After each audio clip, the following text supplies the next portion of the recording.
تیمەکانی ڕزگارکردن بەردەوامن لە گەڕان بە دوای ئەو کەسانەی بێسەر و شوێن بوون لە هەرەسی زەویدا لە گوندی ئاسکی سەربەشارەوانی جێردروم لە نەرویج. تیمەکان دوو کەسیان بە مردووی دۆزیەوە، تا ئێستاش 8 کەس بێسەر و شوێن و گەڕان بە دوایاندا بەردەوامن. هەڵمەتی گەڕانەکە لە ناوچەی هەرەسێنانەکە دەستی پێکردووە. بەداخەوە ئەو کەسەی دۆزیمانەوە مردووە.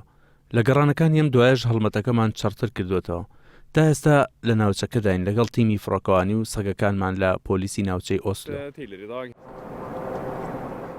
ڕۆژی 29 کانونی یەکەم هەرەسی زەوی لە ناوچەکەدا خانووەکانی گوندی ئاسکی ڕووخاند. گوندەکە 25 کیلۆمەتر لە باکووری شاری ئۆسلۆی پایتەختی نەرویجەوە دوورە. ئەمە هێشتا ئۆپراسیۆنی گەڕانە، بەو هیوایی ئەو کەسانی ماونەتەوە ڕزگاریان بکەین. وەک پێشتر ڕوونکراوەتەوە چەندین شت هەیە پێویستە بکرێت بۆ ڕزگارکردنیان.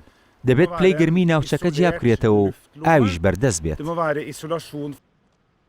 لە سەرەتای ڕووداوەکەدا پۆلیس لیستێک ناوی ڕاگەیان کە پێکاتەبوون لە 10 کەس 8 کەسیان پێگەیشت و منداڵێکی 2 ساڵان و منداڵێکی 13 ساڵان کە بێسەر و شوێن بوون و کەسێکیش بە سەختی بریندار بوو. جێگەی نیگەرانیە کە کەسێکی دیکە بە مردووی دۆزرایەوە. ئێمە هەمومان بەو هیواوە کارەکەین کە بتوانین بیان دۆزنیە و لێرە ڕزگاریان بکەین. ڕووداوەکە چەندین خانووی لە ناوچەکەدا وێران کرد، هەندێکیان بوون بە ژێر قوڕەوە، هەندێکیان بوون بە 2 بەشە و هەندێکیان لەسەر لێواری دارمانەکە ماونەتەوە.